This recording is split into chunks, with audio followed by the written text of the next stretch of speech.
मागच्या व्हिडिओमध्ये आपण बल्लाळेश्वराचं दर्शन घेतलं आणि ह्या व्हिडिओमध्ये तुम्ही बघणार आहात की मी सरसगडावरचं ट्रेकिंग कसं केलं। चला तर मग मंडळी, स्वागत आहे तुमचं आपल्या चॅनलमध्ये। तर मी खोपोलीवरून बसने प्रवास करून पोहोचली पालीला।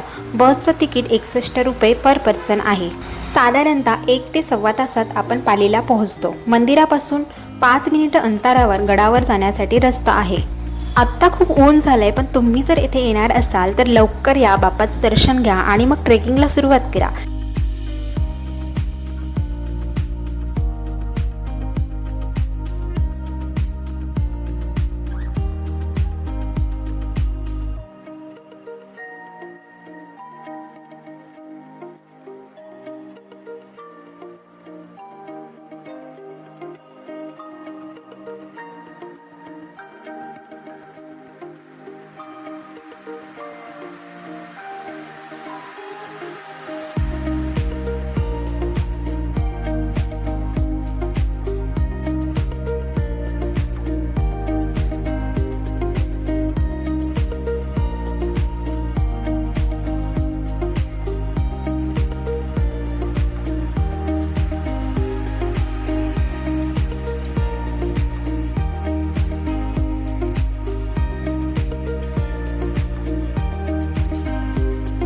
एक छोटी वाट सुरू होते। दोन्ही साईडला दाट झाडे आहेत, त्यामुळे वाटेत छान सावली पडते। मध्ये मध्येच ऊन आणि मध्ये सावली, त्यात येणारा पक्ष्यांचा आवाज, असं वाटतं की जणू तुमच्या सोबत ते तुम्हाला साथ देतात। आज आपण एक्सप्लोअर करतोय सारसगड, पाली जवळचा एक भन्नाट ट्रेक। कातळ पायऱ्या, जंगल आणि थोडासा दम, पण वरचा व्ह्यू टोटली वर्थ इट।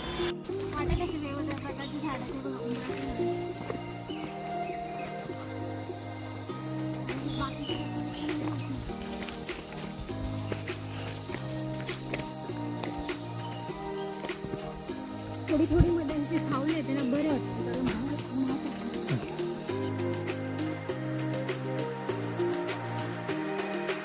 आणि खास म्हणजे खाली बाप्पाचं मंदिर। अष्टविनायकापैकी सर्वात महत्त्वाचं ठिकाण म्हणजे पालीचा बल्लाळेश्वर मंदिर। येथे मुक्काम आणि खाण्यापिण्याची उत्तम प्रकारे सोय आहे। गडावरती कुठल्याही प्रकारची सोय नाहीये, त्यामुळे तुम्हाला खाण्यापिण्याचं काही घ्यायचं असेल तर इथूनच घ्या। खोपोलीहून पलीकडे जाताना पाली येण्याआधीच नजरेत भरतो एक भव्य सुळका, आकाशाला भिडणारा। पाली गावच्या मागे जणू एखाद्या किल्ल्याची भिंत उभी आहे असं वाटतं। हा म्हणजे सरसगड किल्ला।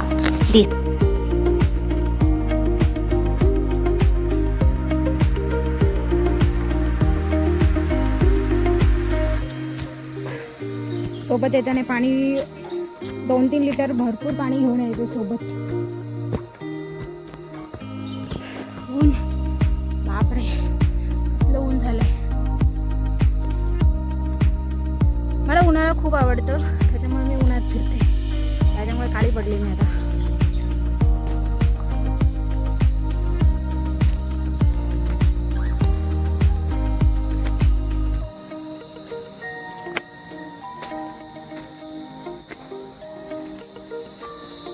दिसायला कठीण, रौद्र आणि थोडासा भयावह वाटणारा हा किल्ला प्रत्येक पर्यटकाला आणि गडप्रेमीला आकर्षित करतो। उंचच उंच पायऱ्या, कोरीव महाद्वार, पहारेकऱ्यांच्या कोठ्या आणि गुडगुफा, ह्या सगळ्यांतून इतिहास जिवंत झाल्यासारखं वाटतं। आपल्या प्राचीन वारसाची साक्ष देत गडप्रेमींची वाट पाहत उभा असलेला हा किल्ला सरसगड एकदा तरी नक्की अनुभवायला हवा। दिसले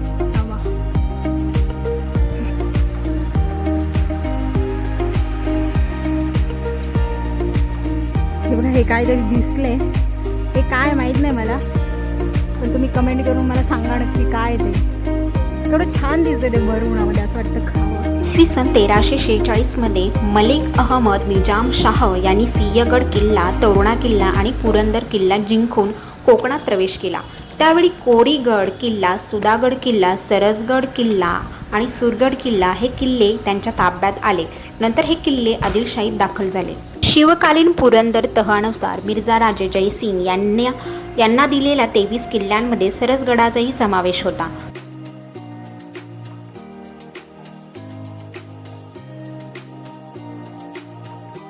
गडावर चढाई करताना वाटेत आपल्याला दगडात कोरलेले पाण्याचे टाके दिसतात। हे टाके त्या काळातील अत्यंत महत्त्वाची पाण्याची व्यवस्था होती।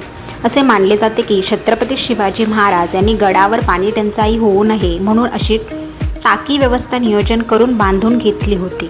ह्या टाक्यांमुळे गडावर राहणाऱ्या मावळ्यांसोबतच घोड्यांसाठीही पिण्याच्या पाण्याची उत्तम सोय केली जात होती.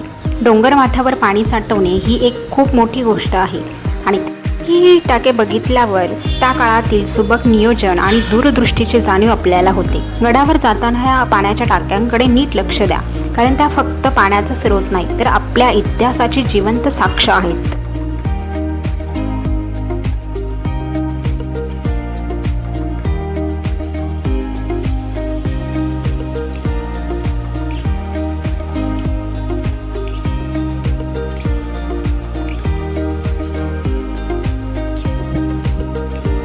मोगलांनी ह्या किल्ल्याचा ताबा सिद्दी संबूळकडे सोपवला. सिद्दी मोगलकांचा विश्वासू असल्यामुळेच हे घडले असावे.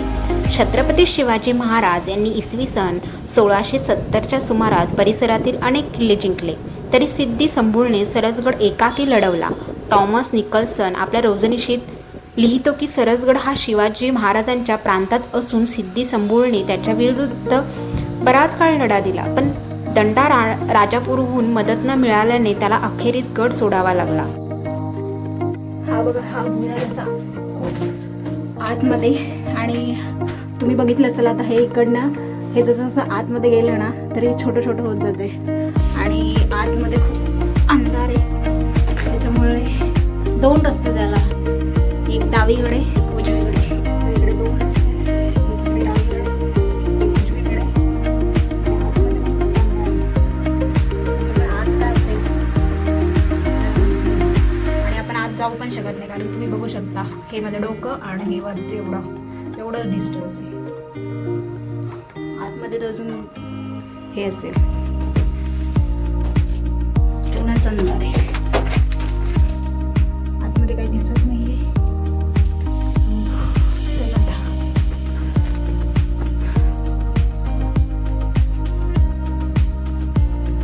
ही आहे आपली कातळ कोरीव गुहा.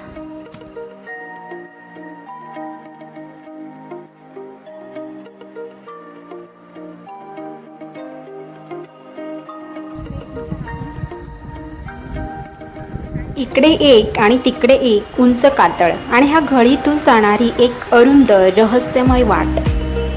या वाटेवर कातळात कोरलेल्या तब्बल 96 पायऱ्या.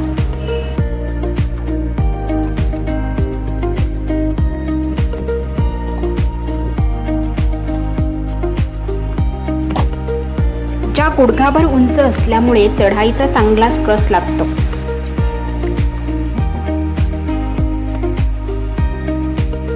प्रत्येक पायरी चढताना इतिहासाची जाणीव होते आणि किल्ल्याची भव्यता हळूहळू समोर येत जाते. या कठीण चढाईमुळे शत्रूंना येथे पोहोचणं खूप अवघड होतं. म्हणूनच ही रचना किल्ल्याच्या सुरक्षेसाठी अत्यंत महत्त्वाची होती.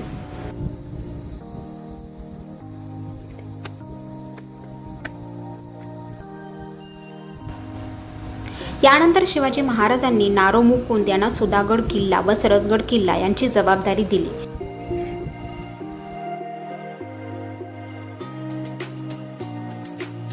शिवाजी महाराजांच्या निधनानंतर हा भाग रामचंद्र पंत अमात्य यांच्या ताब्यात गेला.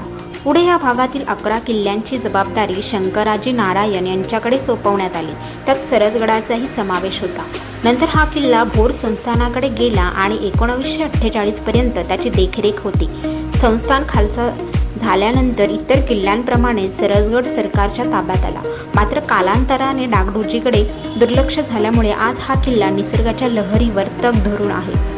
भौगोलिकदृष्ट्या सरसगड अत्यंत महत्त्वाचा मानला जातो.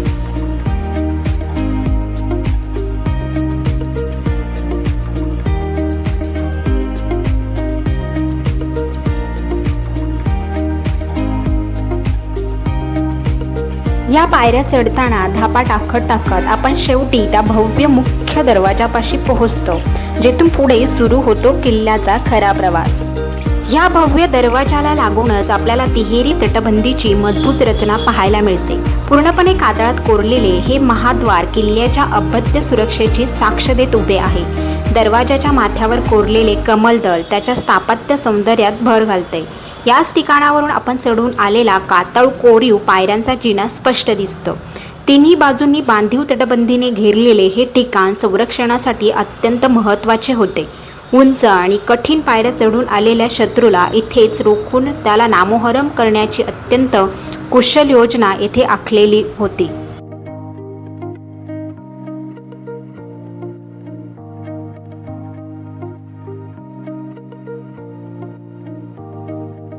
कोकण प्रदेश आणि सव्वाशनी घाटावर देखरेख ठेवण्यासाठी याचा उपयोग होत असावा. किल्ल्याच्या पायथ्याशी पाली गाव वसलेले आहे. समुद्र सपाटीपासून सुमारे 444 मीटर उंचीवर असलेल्या सरसगडावर जाण्यासाठी 2 मुख्य वाटा आहेत. उत्तरेकडील वाट तलई गावातून तर दक्षिणेकडील वाट गणपती मंदिराजवळील देऊळवाडीतून जाते. एका वाटेने चढाई करून दुसऱ्या वाटेने उतरणे हे अधिक सोयीचे ठरते. इतिहास, निसर्ग आणि साहस यांचा संगम असलेला सरसगड आजही गडप्रेमींना खुणावत उभा आहे.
इथे बांधीव तटबंदीने तीनही बाजूंनी घेरले आहे. उंच पायऱ्या चढून आलेल्या शत्रूला इथेच कंठस्नान घालण्याची योजना केलेली आहे. दरवाजाच्या आत कातळ कोरीव पहारेकऱ्याच्या कोठ्या आहेत. सरसगडावर मुक्काम करण्याची वेळ आल्यास या कोठ्या उत्तम आहेत. येथून पुढे 15 पायऱ्यावर चढाव्यात म्हणजे तटबंदी दिसते. दरवाजातून आत शिरल्यावर डावीकडे गेल्यावर एक मोठे पाण्याचे टाके लागते. पुढे एक भुयारी मार्ग लागतो. सध्या हा मार्ग मातीने पूर्णपणे भरून गेल्याने अस्तित्वात नाही. पुढे गडावर येणारा दुसरा मार्ग आहे. जर आपण उजवीकडे गेलो तर 15 पायरे चढल्यावर बाले किल्ल्याचा पायथा लागतो.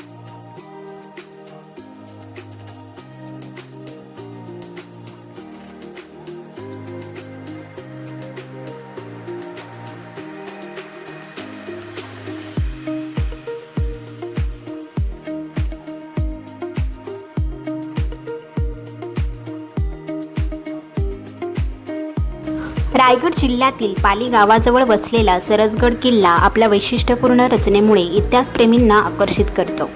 समुद्र सपाटीपासून सुमारे 1600 फूट उंचीवर बसलेला हा गड आकाराने लहान असला तरी त्याची संरक्षण व्यवस्था अत्यंत मजबूत आणि अभ्यासनीय आहे. बाले किल्ल्याच्या तटबंदीत एक गुप्त गुहा किंवा भुयारी मार्ग पाहायला मिळतो. बाले किल्ल्याच्या पायऱ्या चढण्यापूर्वी डाव्या बाजूला असलेले हे भुयार प्रबळगडाच्या भुयाराशी साधर्म्य दाखवते. अशा प्रकारचे भुयार शत्रूला चकवा देण्यासाठी तसेच गडातून गुप्तपणे हालचाल करण्यासाठी वापरले जात असावे. आपत्कालीन परिस्थितीत हा मार्ग गुप्त दरवाजा म्हणून उपयोगात आणला गेला असण्याची शक्यता आहे. सरसगडावर मुख्य प्रवेशासाठी दिंडी दरवाजा असून त्याची संरक्षणा देखील अत्यंत रणनीतीपूर्ण आहे. अरुंद वाटा, कातळ कोरीव उंच पायऱ्या आणि तिन्ही बाजूंनी मजबूत तटबंदी यामुळे शत्रूला गडावर चढणे अत्यंत कठीण होत असे.